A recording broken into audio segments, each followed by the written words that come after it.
everybody. Welcome to The Return with Josh and Maria Cribbs. I am Maria Cribbs. And I am Josh Cribbs. Welcome to The Return. We hope wherever you're watching from that you're having a wonderful day, a wonderful start off to your day. Josh, how you feeling? I'm feeling pretty good.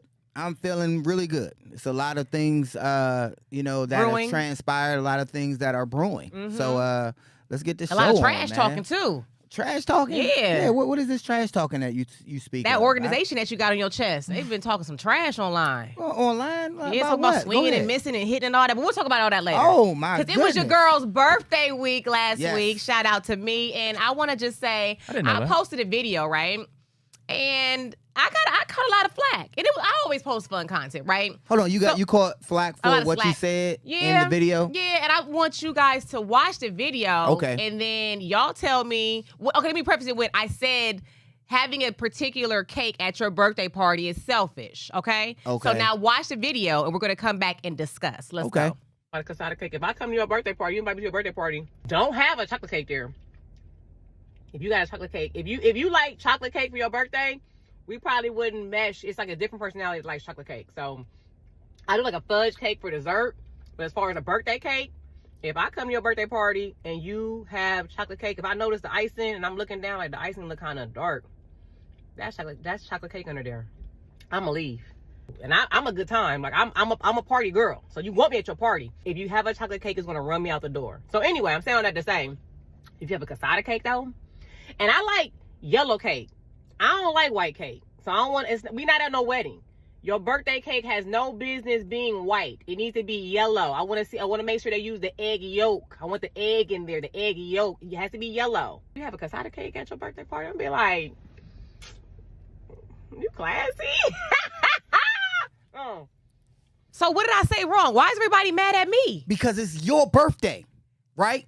If it's my birthday, as I used to have back in the days when I actually had a party. Oh, he's throwing shots again. My favorite birthday cake was a carrot cake.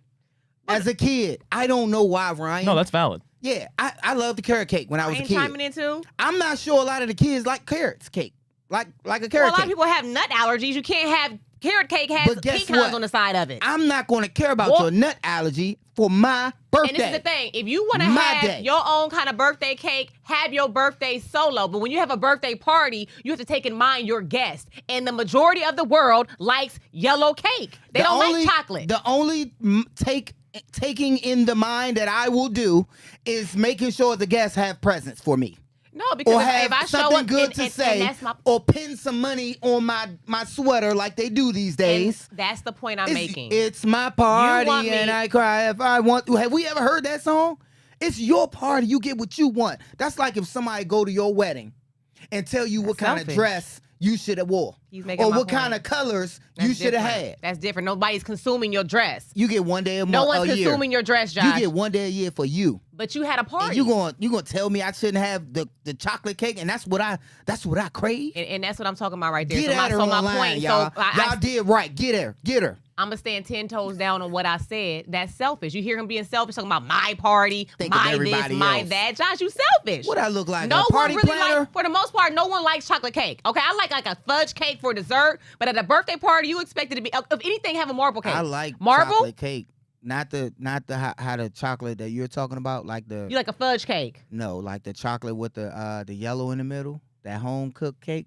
Oh, you're talking about a yellow cake with chocolate icing. With chocolate icing. And what color cake? Ryan, what color cake did he say? He said yellow. Okay? He did. The world likes yellow cake. So why would you be selfish on your birthday where you decide to have a party to have chocolate cake? That's all I'm saying. And I caught another bullet because I was like, and nobody wants white cake either because that's for a wedding. Yeah, that's true. I want to see yellow cake and ice cream. You want. Ryan, what kind of cake you like? Everybody else, you can order pieces for everybody. I love cheesecake. Can I say that? That's my favorite. Okay, I like cheesecake. Does that count? Favorite. But if you were having a birthday party, would you have a big old cheesecake right there? I mean, maybe. I feel like a lot of people like it. It's your party. Because he's selfish. Ryan, this is what happened. Let me tell you this. I bought her a cassata cake. Mm-hmm. Shout out to my cassata cake. Guess what? I also bought me a cheesecake. A whole cheesecake for myself. As with you should. Strawberries and all that. It was his birthday, though, Ryan. It was for myself. I put it in the refrigerator. And I had her cake like, happy birthday. I know you like cassata cake. He put it in the refrigerator in the garage where no one goes because he didn't want to share with anybody. Every day, being selfish. I took a piece of my cheesecake. And they cut it all. It was pre-cut too. I'm like, ooh, nice. And I just go and grab my dessert. I eat dinner in the house, and then I'll be missing for a few minutes, and I go on and then I'll head right upstairs after that. So we're saying all this to say, if you happen to be planning yourself a birthday party, just make sure you don't have no chocolate cake there. Okay, that's all I'm saying. Now look, when it comes to this Stephen A. Smith. Oh. First of all, let me just say this. I guess he went on his platform, and he said if LeBron would have put his hands on him, he from New York, he would have swung on him. There is no doubt in my mind that LeBron would have never put his hands on Stephen A. Smith. I think Stephen A. Smith is the only one that started this narrative. LeBron don't even look like a violent person. I'm gonna be honest with you. He doesn't look like someone that want to lay hands or put paws on anyone. But why is Stephen A. Why are you even? It's for he got to keep it going. You're right. Why are we still talking about this? I think that's what LeBron had said when he went on Pat McAfee. Oh, Pat McAfee, yeah. He, this guy is for the clicks. But did you see that, Ryan, at all? Did you see it? Oh, yeah. What did LeBron say? He is for the clicks. Basically, the whole thing was like Stephen A. got mad at LeBron because LeBron was claiming that he was getting personal about him being a dad, but he was just talking about him being a dad on the basketball court and basically rigging the NBA draft, in a sense, basically manipulating it to get Bronny, and he would never take a personal shot at somebody being a father like LeBron, and then that's how Stephen A. got mad, because he said, listen, you don't say that because that's my reputation. I don't ever get personal. Okay. And so that's what Stephen A. was mad about. Okay. All right. And I think Stephen A. missed a point. Did LeBron say anything on Pat McAfee about him swinging on him or putting his hands on him? No, but he basically called out a lot of the NBA media. Like he called out Brian Windhorst, saying that he claims he acts like he's LeBron's best friend, even though they have known each other since grade school. Oh, okay. So that's valid. Yeah, but I don't know. He was kind of disrespectful towards Brian Windhorst. I understand the Stephen A. stuff, but I thought that was a little far. You talking about LeBron on Pat McAfee talking about Brian Windhorst? Okay. I think Stephen A. missed a point when he talked about him not being personal, not taking it personal. I know LeBron is a NBA player, but he's a father first. You can't separate that. You're talking about my son, that makes it personal. I know my son is in the NBA, but regardless, this topic is now personal because this is just not a player. He's my son. And I think if we can all agree that if we had a children that did something that we did, whenever it comes to that child, it's personal. Yeah. I know it's business because they play in a business, but you're talking about the son that I'm a father of first. He's a father first. Yeah. Then he's a basketball player. And that makes it personal. I think that's what Stephen A. missed. And I think a lot of what Stephen A. Smith, I mean, he's a wonderful, I love his journalist. I love his journalism, his broadcasting. But I think it does get personal, especially when you don't have too many fathers who are playing in the NBA with their son. I don't think none. And you don't really talk about what the players. This is the first. You don't really talk about the players' families. But in this case, it kind of crossed over because now Bronny is in the league and Bronny is playing. LeBron has set a standard. But things that Stephen A. Smith are saying are not necessarily, they're not fact. They're not like he's doing, journalism and he's speaking his opinion. Correct. So when you leave your opinion out there and you leave other people to get offended or, check you on the court side. I just think the monumental aspect of LeBron playing with his son, of a player playing with, like, picture if a father could play with their son in football. Like, wow.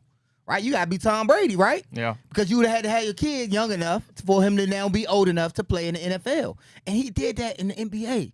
Usually, your father played, years before you, like Steph Curry, like so on and so on. It's a lot of players who had not an abundance of them, but usually the dad played in the NBA or the NFL, and then years later the son is now there. But to have them both there at the same time, this will probably never be repeated. Mm-hmm. Right. This will probably never happen again. LeBron, Jordan, these are once in a lifetime, once a generation type athletes. I don't know if Jordan could have done that. No. Got that done. Mm-hmm. Like LeBron is getting it done, I think, it's time to cut it out, though. I think we've been talking about it enough. Okay. I wish they could just get together, have a conversation, maybe have some dinner and just hash it out, because there are two men that are respected in this industry and in this market. And with that being said, we got to go to break. Don't you guys go anywhere? We'll be right back.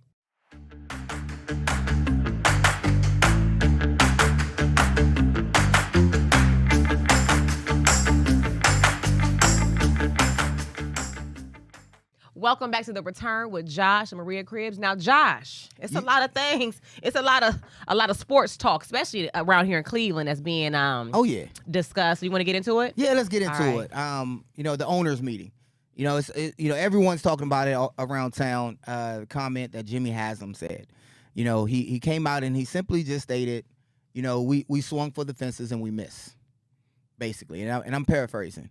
We took a big shot, which we want our teams to do. We want them to be bold because that's what it takes to have a winning program, especially in NFL, and to have a shot at the Super Bowl. Not to be competitive, but a shot at the Super Bowl at the highest level of football. Our team did that. Our owner did that. I herald him for doing that. He swung and he missed. And he put the blame on him. He said, nope, we made it as a combined team. If you want to blame somebody, blame myself, blame Jimmy and D. Haslam. He took the blame for it, Ryan. I think that was noble. I think he unified his staff to say, stop talking about them. They're doing a great job. Put it on me. Let them go back to work. What do you think about that? Noble or something else? Yeah, I mean, I've had this debate a million times with Matt Fontana, who has a show here, of I wonder if Jimmy Haslam or anybody will ever come out and just admit the giant mistake that it was. And it happened a couple days ago. As we're recording yesterday, it happened. Jimmy Haslam took the blame basically and said, like you said, they took a big swing and miss. Now that doesn't change anything, and I'm in the same boat as you, and I don't think a lot of people ever had a problem with them going out to get him, other than some people didn't like his character, and that's understandable. But nobody questioned the move really in terms of football. We were happy you took a big swing. It didn't work out, and I think a lot of people, including myself, had the issue of how long you let it play out. There were times when you could see this just wasn't going to work. It was a sunk cost, and it took him rupturing his Achilles for the first time for them to be forced to put somebody else in. I mean, I'm glad it came out. I think it actually does go a long way. Now, it doesn't change anything, but I think it made some fans happy. It made me happy. I mean, everybody, you like to see it. You just like to see justification in the world in really any means. And I think for Jimmy to come do this, I mean, if anything, the spectacle was this an Andrew Berry decision? And if it truly was everybody together and Jimmy's the one that signed off on it, then you're doing Kevin Stefanski and Andrew Berry a favor by going out in the public and maybe taking some slack off of their backs. You said an interesting thing, and he said this, Maria. He said, I'm just upset of how long it took to make the change, right? And it was no change. He got injured. I think when you swing that huge, you got to let it play out a little. I mean, that was huge. The deal as well, the money. Yeah, you got to kind of let that play its way out. And let me also say this: had it not been for the Achilles rupture, I think we'd have won more games.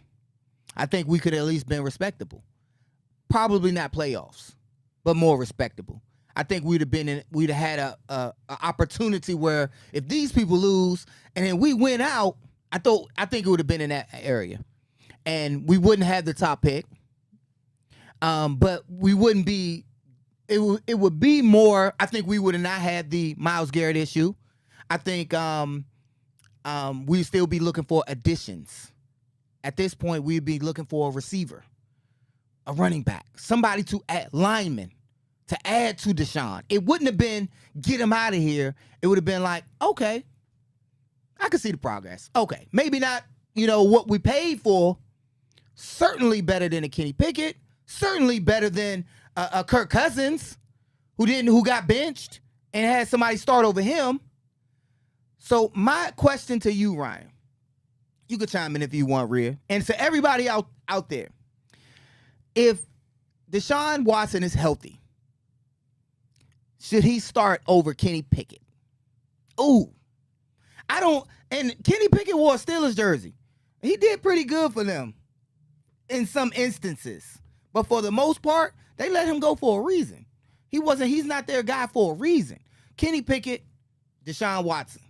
What say you? Yeah, I mean, the answer is no. I mean, if anything, those comments that Jimmy Haslam just made pretty much solidified it. I mean, well, first of all, you have to take in the fact that Deshaun's not fully healthy. He re-ruptured the Achilles. Who knows when he's going to be ready to go? No, Ryan. But let's just say for the sake of argument, I would rather start Kenny Pickett. I'm not saying that Kenny Pickett's going to be an upgrade from Deshaun. I would hope he would, because let's call it for what it is. It wasn't hard to be an upgrade from Deshaun last year, what we saw out of him.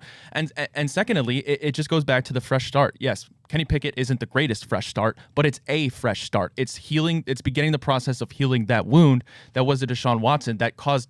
Like, listen, I'm not putting everything on Deshaun Watson, but the majority is because he's quarterback. That's the reality of the position. You traded away Baker. You kind of did this reset, and now you reap the whatever, the opposite word of benefits, the cons of that trade, right? You had this whole Miles debacle. Luckily, that got worked out. But a lot of people lost their jobs. A lot of people lost faith in this organization because of that move. And now you need something to reset it, whether it's not immediate. Like, I don't think Kenny Pickett's going to come in and immediately restore faith, but you have to start somewhere anew to get that process on the tracks. The reason why I say I disagree, I'm going to disagree. The reason why is because Kenny Pickett's not going to take you nowhere. I mean, do we think he will? Ouch. I think he has a better shot than Deshaun. I don't think so. I just think think healthy Deshaun? Yeah. I just think he's been healthy when we saw him. You know, I understand. I can understand both ways, both arguments. I can understand it. Only if we're through with him. We're still paying them. They can't get out. I mean, how are they going to try to get out of that? If I'm paying somebody that much money, I'm sorry. You're going to have to. Kenny Pickett? We're going to have to work this out. We're going to figure this out. We're going to make some things. Who did he scare? When we played against them, when they had Kenny Pickett, I was like, yes, we got the Steelers. Yeah. And I'm looking for another time. I'm looking who's next. I'm not saying Kenny How many teams will do that when they play us? I'm not saying Kenny Pickett scares anyone necessarily, but at the same time, neither is Deshaun, and you've seen Deshaun. Deshaun will scare teams because of what he's capable of. If I'm a coach, I got to let my team know the best that this kid can play, the best that this guy can play. Yeah. I'm not going to judge him off the worst because I'm a coach. I have to build this guy up, who I would be defending against, as the best thing smoking, and my team is going to be ready for his best. What is Kenny Pickett's best? My team I will try to build them up. They won't believe me. It's not, the film isn't there. How will my defense gear up for Kenny Pickett? He may win because the team isn't ready. Like, hey, man, we know you had that in you. We never seen it before. It's hard for me as a defense coordinator to then boost my team enough and my team not to call BS. So that's why I say Deshaun, because people overlook the level of difficulty to prepare for an athlete. That's what makes a guy good as well. Yeah. The level of difficulty it takes to prepare for that guy. And that sometimes is the difference maker because now your defense is over preparing for him. Deshaun was mobile. He could make throws too. He just wasn't consistent. Didn't take what the defense got. These were little things that were huge, coupled with the fact that we didn't have a strong running game. We didn't have a strong lineman. And then when our offense wasn't on ones and twos, our defense wasn't there. Everything just didn't work. It wasn't just a quarterback, like you said. So that's why I say I'll still take a Deshaun over a Kenny Pickett. There's nothing against him. I don't have a dog in the fight. As a fan, I just want the team to have the best opportunity to go out there and win a game. Right. And when you're looking at Kenny Pickett starting for you, I'm not excited about that. Deshaun, it'll just be the hate. Oh, why is this? Why is that? Until we start winning. And if we start winning with Kenny, hey. But still, ain't no team going to be scared of no Kenny Pickett, man. With that, we're going to stay with the conversation a little bit. I'm rolling with whatever Josh said. I said it too. There you go. Don't go anywhere, you guys. We'll be right back.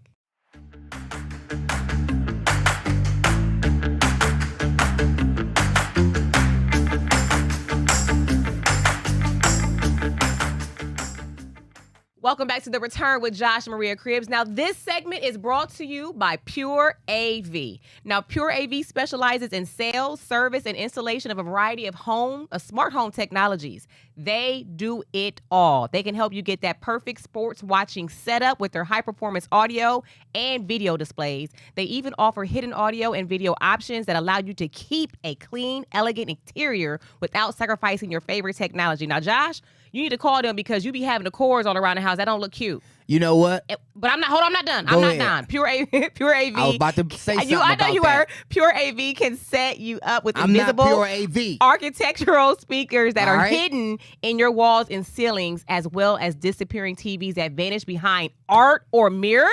Are you kidding me? Yeah, so they could do it all. Okay, so that visit movie Pure AV. theater look that you can, everybody's looking for. Oh, right. So this is the look I was looking for. Like Maria, you come around when we had the typical sponsorship when we was doing the sports betting. Oh yeah. Right. This was the look, and if you can go on their webpage, you can see the look that they have for media rooms, man caves. They can put the little jumbotron. Oh. Golf simulators. Yeah, too. and the golf simulator. So okay, like that's like a man cave dream. You know what Joe Hayden just put in his Barn 23? Yes. So this is the type of work that they do. And I have a few rooms that I'm like, let me try to price out some things. And I'm when you get a little money. Not the house we got now, though. Nah. See, but that's the thing, though. When you get a little money, you still try to save. I'm still looking at what they can do and then what I can do. Yeah. Like, if they could just do this for me, Pure AV. Right, so make sure you go to visit pureavcorp.com today to see everything they can offer for your home. But I will say this, though. When you were just getting into the league and we would go over some of the players' houses, they would have those smartphones, like they can just do things from their phones and like, TVs can flip around and things like that. Okay, so we know who can do it locally. Maria, you don't know. I don't know if you know this. So Ryan, I have 3 TVs in my basement, and it's a 60-inch. And then 232. And you can see the cords. You can just find out where the TV goes. You follow the cords. I just wasn't able to. I knew the look in my head. Yeah. You but can I wasn't execute it. couldn't. That's not my skill. That's not my function. They're there though. They work good. They've been there for years. But it wasn't what I was looking for. But I saw another player who had like multiple TVs. I'm like, man, I want something like. And the 2 top TVs, they move around at your disposal. Oh yeah. You know what I'm saying? And it's good for video games. So I play video games on a big TV while I'm watching 2 games. Or during the Browns game, I'm watching games. I'm playing Madden while I'm still watching the game. But the only thing I was missing was like a true setup. Mm-hmm. The lighting. I wanted that Jumbotron effect. Yeah. My TV got the wires hanging down. I gotta like circle the wires up around the back of the TV and try and get a one of them the bread the splitters what the bread the Yeah, wires. Oh my lord, the bread twisty wire, ties, the twisty ties. Oh my and try goodness. to like tie it up. So I guess we gotta I let guess a Josh need to professional call do Pure it. AV. Yeah, I like the yeah. fact that it's saying how That's you can basically have what the I was trying to speakers, say. like everything kind of just looks like it goes with the home, opposed to Right. there's a speaker, there's a TV, there's a box right there for the the amps. I love that. Absolutely. So okay, make sure you call. So don't get mad if I got a golf simulator. Anyway, Okay. moving on. So I want to ask you a question. Now, before the break, we were talking about the Haslam saying it, them acquiring Swing Deshaun and Watson missing. was a swing and miss. Right. So Josh, say this. You're at home. You're Deshaun Watson. Right. You're at home. You scrolling on your phone. You looking on social, and you see that comment. Now, mind you, viewers, he's still a part of this team. Right. Okay. Now you're seeing your bosses, the owners of your team, put that comment out. Swing and Josh, miss. how are you at home feeling if you're Deshaun Watson? Well, I'll probably, order another Rolex and think about. He has besides the money, and then, he has feelings. He's a human being. Correct. Let me stop playing around for a If little you're bit. at work and you hear your boss After saying, I get out the hot tub, that's in my room. Here he goes. And I let the ladies just relax a little bit by themselves. The ladies. Yeah. I'm gonna leave them and go to you in the other room. And when I get to the other room, that's just my You hear pew pew pew. when I Maria's leave, here. She found us. when I leave my sanctuary with the ladies, and then I return to the other room where you're waiting. What is going on here? I'll call a house meeting, and you gather up the ladies and the rest of the staff, and I want you guys to make me feel better. I'll have you perform. No, Could you please, Josh? You're at home. Ryan, doesn't that sound like a good evening? Okay, so viewers, since if- Josh Sounds is fantastic. if I not had that able- type of Ryan's blushing. He's all for this Okay. storyline that Josh is putting out he's there too.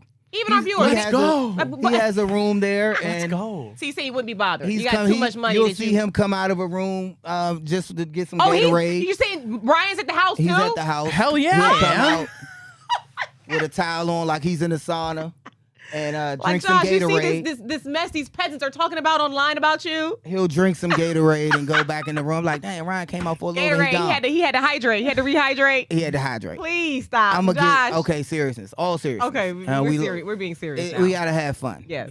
Life is not always gotta be so Doomed. serious. Right. You got to laugh at some of the craziness that takes place. I think he should laugh, and I think he became the athlete he is because of adversity, overcoming it. This is more to his story. it's up to him to decide how he wants to proceed. If he just says, you know what, I got that money, I'm good, and I'll get therapy, whatever. Or, you know what, I'm gonna prove him wrong. I'm gonna make them fall back in love with me. I want the latter. I want him to do everything he can to make us, because the way the quarterback situation is looking, Kenny Pickett might start, and then might have to. We were looking for a PJ Walker or something, and God forbid that happen. But Deshaun Watson might have an opportunity to walk back in healthy, and everybody say, "Oh, here we go. We got to play with Deshaun. Oh, he threw a touchdown. Okay, big whoop. He threw another touchdown. Let's just see it. Oh, okay, we won the game. Oh, okay, we're 5-2 with Deshaun." Oh, okay, so we going to the play. So Deshaun ain't so bad. Okay, he had therapy. Okay, I really like Deshaun. He's turned it around. He's therapy. He's man of the people now. Okay, we're in the AFC Championship. Oh, okay. Deshaun, it's like more and more and more. Like a mayor, man. He look like he's a reformed. I said he should have been here the whole time. They should have never brought Pickens over here. Gentleman. Yeah. And then we have Ryan. You know what? In my soul, in my heart, I was always pulling for him. Ryan was just saying that because we on TV. He got to be a little spicy with it. I mean, if that happens, I'll be honest. I was flat out wrong. But I'm not going to be wrong on this. But going back to the question that Maria posed, that's what I prefer to have happened for him. I prefer him to look at it like any man would look at it in this situation and choose the fight. Yeah. Choose to overcome. Yeah. To be something special. You made it to the NFL for a reason. Figure it out and make a move. Let's go. Is there anything that he can do? It's just and not just him. I know some players just like to I like to just go to work, just do my job and roll out. I think I look at us. Sometimes it can seem as if he doesn't care. Right. Is there anything he can do to maybe like get a publicist to kind of change his public image? We want to know that he cares. It's us. How can you show that he cares I remember your mom looked at, some of the players when they're on the sideline, they're trying to keep themselves in it. Sometimes your perception is your perception is your opinion. They be locked in. But if you see them in like laugh or chuckle for even a split second, oh, they laughing, it ain't serious. Yeah. That's your perception. But when in reality, they may be locked in. They may be serious and all for the fight. Right. So we have, as a fan base. Should you show that you're serious and all for the fight? He's already Myles Garrett always posting his workouts. He's already showing he showed his workout. We talked about it last week. Let's go. He's fighting to get back to, it looks like he's trying to overcome adversity. Right. I'm there for that story. Yeah. I'd rather that story than this story. Because honestly, Josh, one thing about baseball, you get up there, you swing and you miss, but you get back up. You got 2 more strikes. Thank you. You can probably hit that thing out the park. Now, look, we got to go to break. Don't you go anywhere. We'll be right back.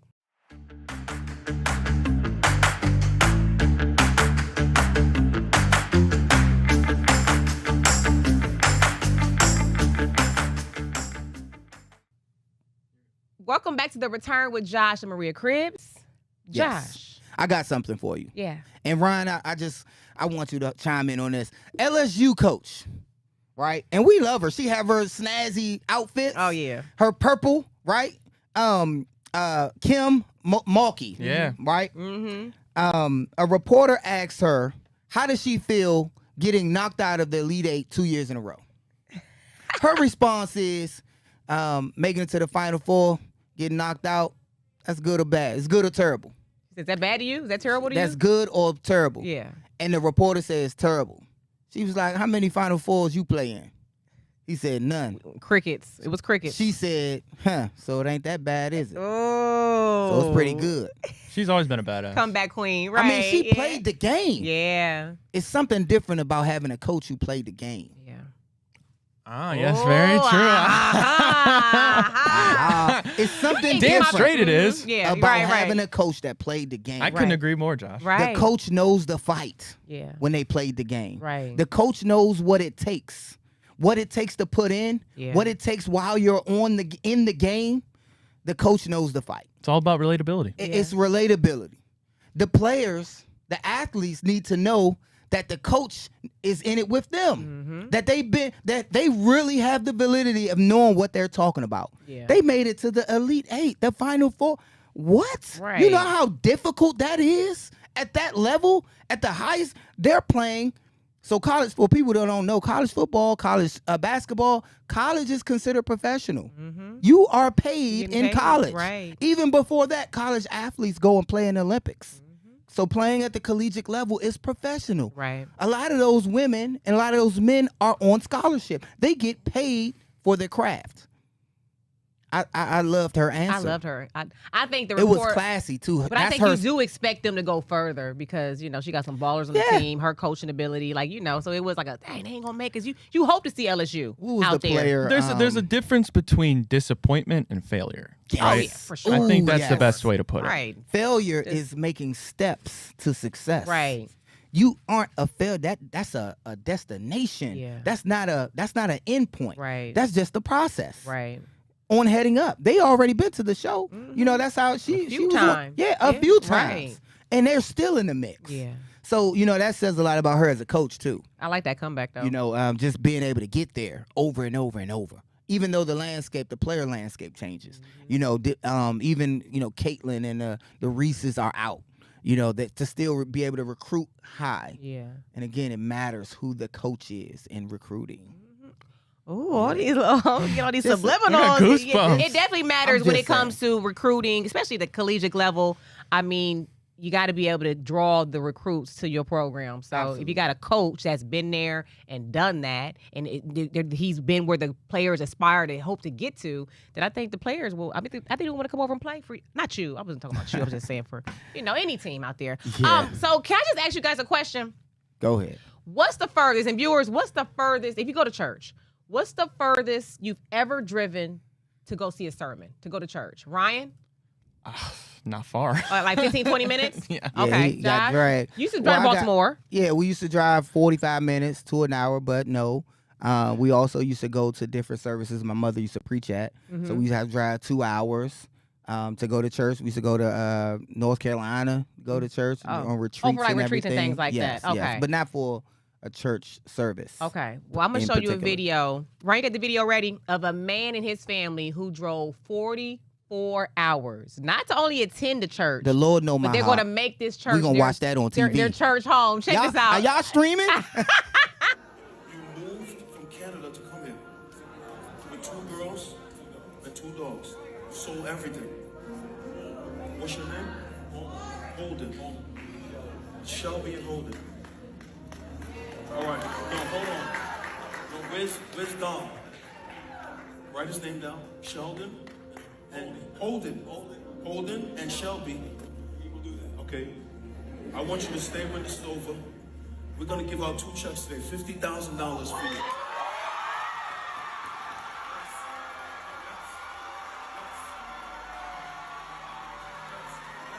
Can you believe that, Josh? They drove 44 hours from all the way from Maria, Canada get the down car ready. south to Georgia. What church is that? That's 28. Let me shout out to 2819 Church. That church is doing big things. Pastor Philip Anthony Mitchell. That's the church we need to be.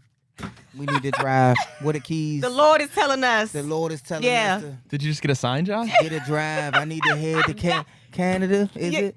Josh. No, Lord they're is in there. Georgia. He drove from Canada to Georgia? Georgia. Yes. Can I just say, and mind you, the man said he don't want the money. Can he have a job? He uprooted his family. He felt so called to be at that church. He uprooted his family. They follow each other by faith to attend that church. I love it. I love the fact that he tried to just say, no, just give me a job. I don't want the money. But I think this leads into a bigger conversation about, if you go to the comments, people are like, that's what church is supposed to do. You give Right. if you attend church, you put the tithe, you give your tithe. Absolutely. And then when you They come take on care of their hard community. and when you come on hard time, but a lot of churches, people feel like they don't. Right. When they ask for help, like they can't pay their rent or the car's getting repossessed, the church is the last place they would think of asking, even though they supposedly give their money Right. to church every Right. week, So I just was moved by that video. Shout out to 2819 Church. In the comments, they said this church is the real deal. Wow. So shout out to That's them. excellent. It just moved me, a little something inspirational to show you. But we got to go to break, you guys. Don't go anywhere. We'll be right back.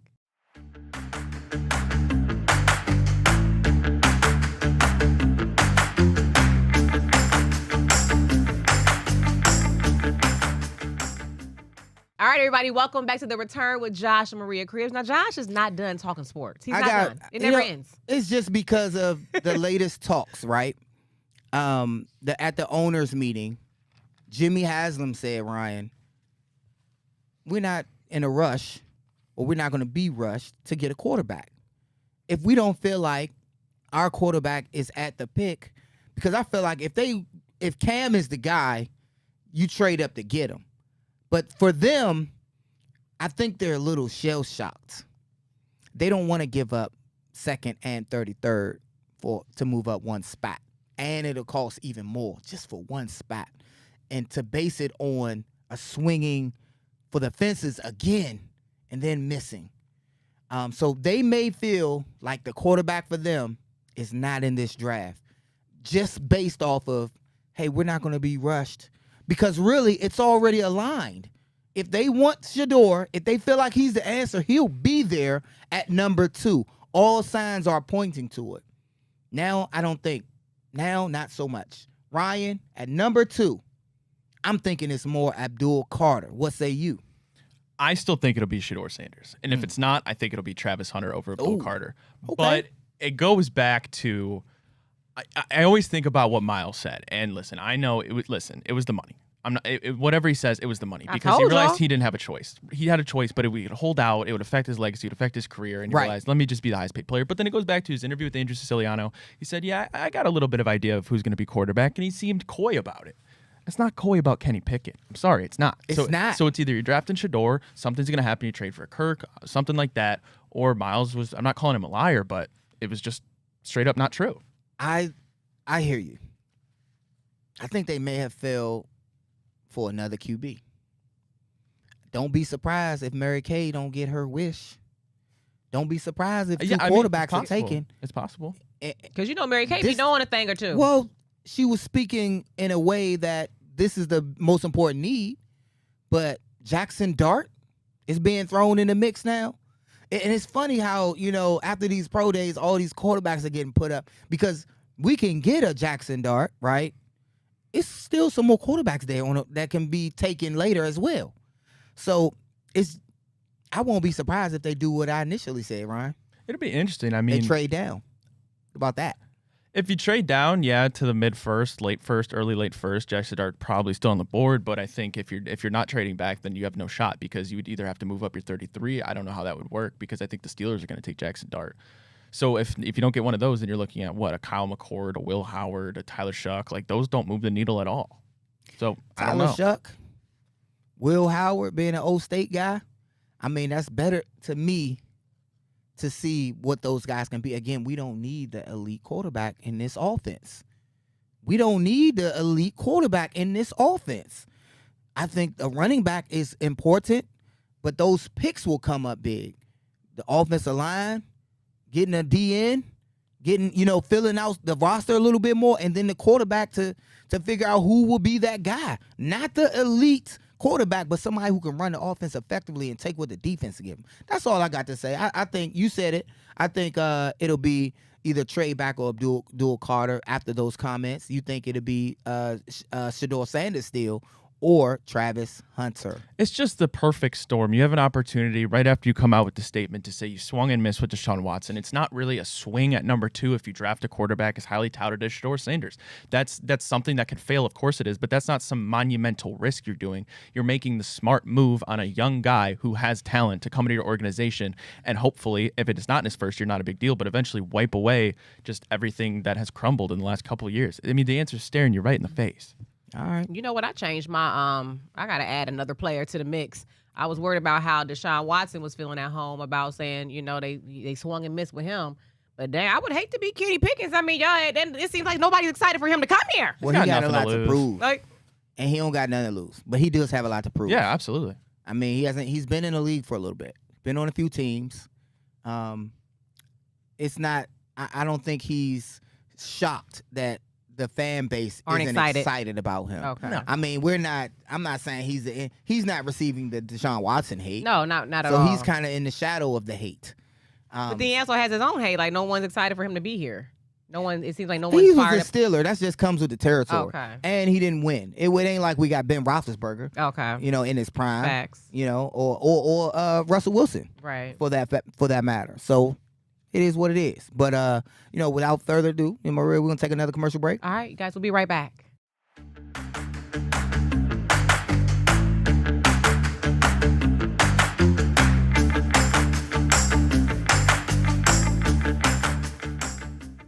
All right, welcome back to The Return with Josh and Maria Cribbs. Now, Anthony Edwards, we were talking about him, NBA player Anthony Edwards. Right. We were talking about him when he had that encounter. Wasn't his encounter with President Obama? It wasn't really, it was like, him. it made everybody uncomfortable. We was like, nah, they probably was just, playing around. Yeah, it seemed like he got a little serious. But look, how you like, feel about this? bro, it was like if Obama was like, hey, Secret Reserve, man. They just joking He around. get a little heated. Okay, viewers watching, if you're out there and you pay child support, would you like what Anthony Edwards is doing? He wants to pay all of his child support up front. Would you want to do that? Just think about it. If you could afford to do it, would you want to be like, here, take all this, here, I don't want, let me just get this out the way. My only issue with that is I know firsthand how fast money goes. Mm-hmm. So you would want to give someone a lump sum of money and then it's gone next year. And money goes that fast, opposed to maybe if you did want to set it up like that to where it has to be, okay, I'll put the money in this account, but then someone else has to ration it out monthly, weekly. More likely, that's how it would take I would hope so. I don't think that he can't do this. I think that the check won't come from him in that instant. It'll come from a subsidiary or a mediator or a third party. And it's nothing to set up an account to where it's neither one can touch after that money is there. And then he's done with it. Yeah. The only problem is that money is incurring interest. So who does that go to? Hopefully the child. Yeah. The child have a great life. Getting that money, the child's supposed to get this. The mom, gets this. That interest goes somewhere else. Did you see the story about the father who left his children at the McDonald's? He left a 10-year-old. And went to a job interview. Okay, so he left a 10-year-old, a 6-year-old, and a 1-year-old at McDonald's while he went to a job interview. Was it the playpen? Tell me it was the play area at least. Dude, I saw a picture pretty recently of the McDonald's playrooms. Now they're just like iPads and stuff. Are you really? serious? Yeah, I think. They at don't least have in the some of slides them. and stuff in the balls? Not in all of them anymore. It's getting real 2025 in here. Oh, that's not fun. They didn't have the balls. They got to work and some the energy slides. out. Nah, dude, And iPads. that big old clear bubble that you could look at that your mom was like, come on, I'm ready to go. And you just stand up there like, Ryan, I okay, put the comment up real fast, though, because for real, I thought about this. Now, depending on how mature the 10-year-old is, okay, one of the comments said, is he wrong? Yes. But if this were a mother who did this, she would be perceived by society as a hardworking mother doing whatever it takes to provide for her children. This headline should say, single father doing it all leaves his kids at McDonald's for a short time while he attends a job interview to provide for them. I think if it was a mom, they would still say better words, but she would still get arrested. A mom went in to get groceries and left 2 children in the car. And I think car was on. Have you ever been left in the car? Have you ever been left in the car when your parents ran in somewhere real quick? I don't remember, but I'm sure I have. Ryan, have you? I don't think so. I don't think so. But I'm sure I was in the car, me and my brother. I'm the youngest. So I have an older sister as well. I can almost guarantee someone has left you in the car while they ran into the bank, into the grocery store, into the laundromat, go play some numbers, a gas station, something. I'm gonna tell you. Look at this other comment. If he was honestly just going to a job interview, then that's a dad just trying to provide for his kids. Sending him to jail is counterintuitive. Another comment, why didn't he think of hiring a babysitter and getting someone to watch them? Instead, he knowingly put his kids' lives in danger by leaving them alone where something could have happened to them. And the last comment, in my era, and I'll say I'm from this era too, 10 was old enough to hold it down temporarily. 10 ain't this year's 10. Depends on the maturity. This generation 10. Depending on the okay, you might have a point there. I think he probably thought in his mind he was doing something by, okay, at least they're not at home or they can catch something on fire or something were to happen. The McDonald's workers, everybody seem to look overage over there, but you never know. How far did he have to go? Human trafficking and things like this. Is it down the street from the interview? No, it sucks. You could see the building? It sucks. You know what I'm saying? If you could see the building. I'm torn, y'all. I was right there. It's not like he left them and went to Miami. If he get the right judge, right? And, and maybe somebody was supposed to be there in a few minutes to watch the kids. And maybe one of the workers said, I got him. Go ahead. Are you 30 minutes? All right, 30 minutes. If not, I'm going to call the police. Maybe it's that situation. I wonder if he could have had someone that he could have just dropped. A lot of times people don't have nobody. I know. They have nobody concerned. He was probably better off to take him to the job. He might not get it. Take him to the job and be like, can y'all watch them real quick and stay outside? I don't know if it's set up like that. Because you know what? If I was doing an interview. You walking in here with your 3 kids, you ain't got no, Sir, what's your name? No compassion. We'll think about it. No I ain't do the interview. We'll think about it, sir. If he didn't have that 1-year-old there, I would say no harm, no foul. They can sit at McDonald's and play. They The can sit at 1-year-old's Chick-fil-A and probably play. been a ruckus in McDonald's that on joint. close till 11 o'clock. Them kids The good. 1-year-old needed tending to. They was like, "What's that smell?" That diaper. You that guys, ain't we love you so that's much not for that watching Big this Mac. All Our Show. We gotta go, you guys. We'll see you next time on The Return with Josh Maria Cribs. We love you so much for watching. Peace. See y'all.